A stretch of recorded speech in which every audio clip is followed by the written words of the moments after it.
Você já parou para olhar ao seu redor e sentir que algo muito maior está para acontecer? Guerras sem fim, a moral se deteriorando, nações divididas, famílias quebradas, uma geração cansada, perdida, carente de direção. Há uma inquietação no ar. É como se o mundo estivesse prendendo a respiração, esperando algo ou alguém. E então vem a pergunta que ecoa cada vez mais alto nos corações sinceros. Estamos vivendo o Apocalipse? Essa pergunta não nasce do medo, mas da percepção, dos sinais, da palavra. Porque Jesus mesmo disse: quando virdes todas estas coisas, sabei que Ele está próximo, às portas.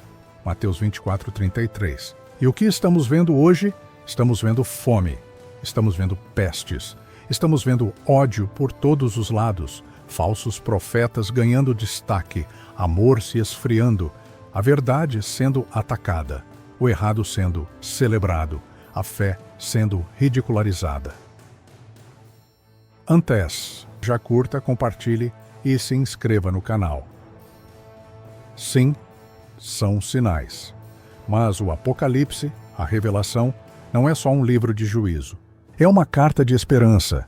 É o desfecho da história escrita por um Deus que nunca perdeu o controle. É o anúncio do retorno do Rei dos Reis. É o grito final de vitória sobre todo o mal.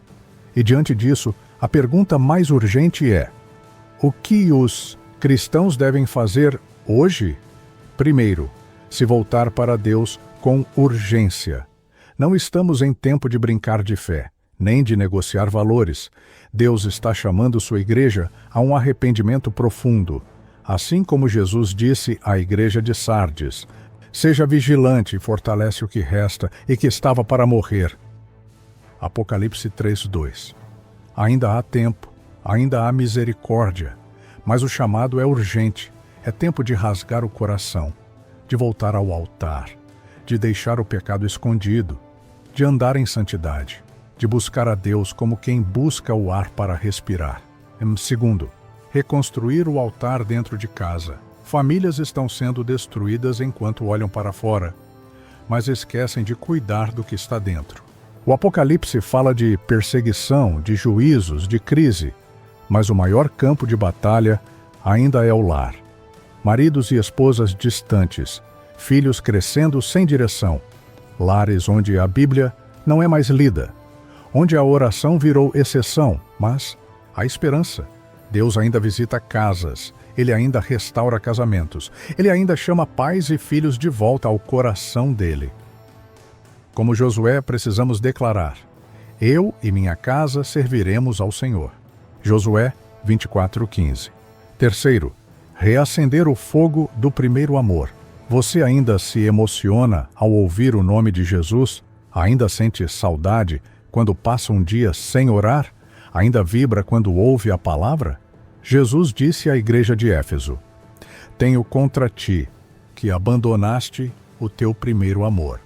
Apocalipse 2:4. O problema daquela igreja não era a doutrina, era a frieza, ativismo, cansaço espiritual. Talvez hoje Deus esteja te chamando para voltar, para amar mais, para buscá-lo por quem Ele é, não pelo que Ele pode fazer. Quarto, ler e conhecer o livro do Apocalipse. Muitos cristãos evitam esse livro. Acham difícil, assustador, confuso. Mas ele começa com uma promessa: bem-aventurado aquele que lê e os que ouvem as palavras desta profecia. Apocalipse 1:3. Esse livro revela o fim, sim, mas também revela o Cordeiro, o Cristo glorificado.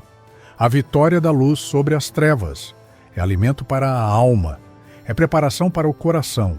E quanto mais o conhecemos, menos medo temos, e mais fé brota em nós. Quinto, viver como quem está pronto para partir.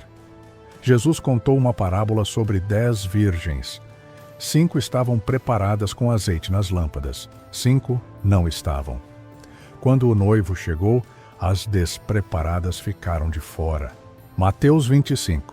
Essa parábola é sobre vigilância, é sobre estar pronto, porque Jesus virá. Como ladrão, sem aviso. E quem estiver em Cristo subirá com ele.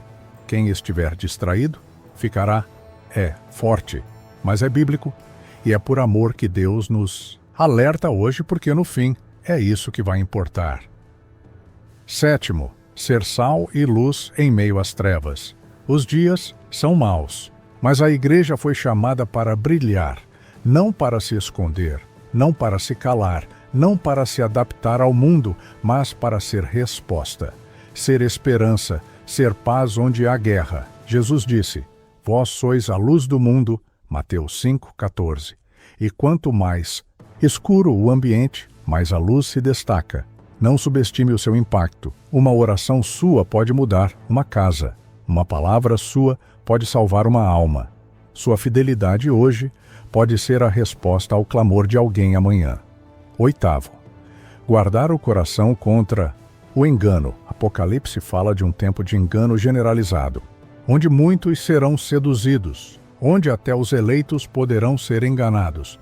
Como se proteger? Com a palavra, com discernimento, com raízes profundas em Cristo. Não siga qualquer vento de doutrina. Não troque o evangelho verdadeiro por mensagens que apenas massageiam o ego. Busque a verdade, mesmo que ela confronte, mesmo que doa, porque a verdade liberta. 9. Viver em comunhão com outros crentes. No tempo do fim, a igreja precisa estar unida. Não dá mais para andar sozinho. Não dá para viver uma fé isolada. A Bíblia diz: não deixemos de congregar-nos como é costume de alguns. Hebreus 10, 25. Procure uma comunidade de fé. Compartilhe vida. Ore com outros. Ajude e seja ajudado. Porque nos dias difíceis é no corpo que encontramos força. 10. Esperar com alegria o retorno de Jesus. Esse é o ponto central do Apocalipse. Jesus vai voltar. E para quem o ama, isso não é motivo de pânico, é motivo de festa. É o reencontro do noivo com a noiva. É o dia em que a dor cessará, o mal será vencido, o justo será recompensado, a igreja será glorificada. E viveremos eternamente. Com ele, você está pronto? Não pronto no sentido de perfeição, mas pronto no sentido de aliança, de arrependimento, de relacionamento verdadeiro. Porque ele não vem buscar religiosos, ele vem buscar filhos, filhos que o conhecem, filhos que o esperam, filhos que permanecem, fiéis. Mesmo quando tudo parece ruir, mesmo quando o mundo se levanta contra, mesmo quando o coração se cansa, eles permanecem, eles confiam, eles não desistem. E para esses, o Apocalipse não será o fim, será o começo de um novo tempo, de um novo céu, de uma nova terra, sem dor, sem medo, sem luto, com o Cordeiro reinando para sempre, se tudo isso estiver acontecendo agora.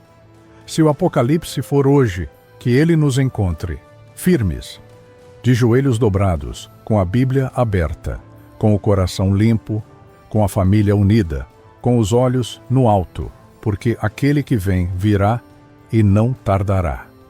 Hebreus 10, 37. Se essa mensagem falou com você, curta, compartilhe e se inscreva no canal. Prepare sua casa. Jesus está voltando. Maranata. Vem, Senhor Jesus.